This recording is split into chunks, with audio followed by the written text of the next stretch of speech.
2021లో తీసుకున్న మీటర్కి వస్తుందంటే అప్పుడు సర్దుబాటు ఛార్జీలు అంటే అప్పుడు కట్టలేని ఇప్పుడు వేస్తున్నారు. ఈ బిల్లులు 2022 తర్వాత కొత్త మీటర్లకు రావట్లేదు, మళ్ళీ వాళ్ళకి మామూలుగానే వస్తుంది. 2022 ముందు అంటే 21 ఆ ముందు తీసుకున్న వాళ్ళకి ఈ బిల్లులు వస్తున్నాయని అదేం లేదు, నాకు 22లో తీసుకున్న దానికి కూడా వస్తుంది బిల్లులు. సోలార్ దానికి కూడా వస్తుంది.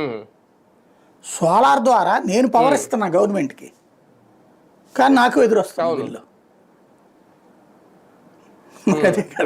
దాంట్లో అడ్జస్ట్మెంట్ ఏంటి నాకు అర్థం కాల. పవర్కి నేను దానికి పెట్టుబడి పెట్టా, నాకు ఎదురు వస్తుంది అనుకున్నా, నేను ఎదురు కడుతున్నా.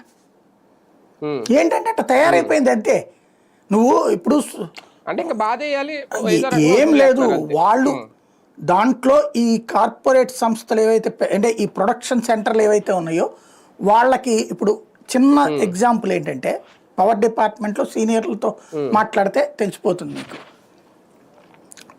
ఒక ఆయన పేరు గుర్తులేదు కానీ నేను అప్పట్లో వార్త చేశాను, ప్లస్ ఇంటర్వ్యూ కూడా చేశాను ఆయన్ని. మన పవర్కి సంబంధించి ఒక సిస్టమ్ని తయారు చేశాడు, సాఫ్ట్వేర్. గత 50 ఏళ్ల కరెంటు వాడకాన్ని బేస్ చేసుకుని ఏ రోజున అప్పట్లో ఎంత పవరు వాడారు, ఏడాది వారీగా ఎంత పెరిగింది అన్నట్టు. మీకు ఇవాళ ఇదివరకు ఏంటంటే 24 గంటల కరెంట్ లేదు కాబట్టి ఇష్యూ వేరు.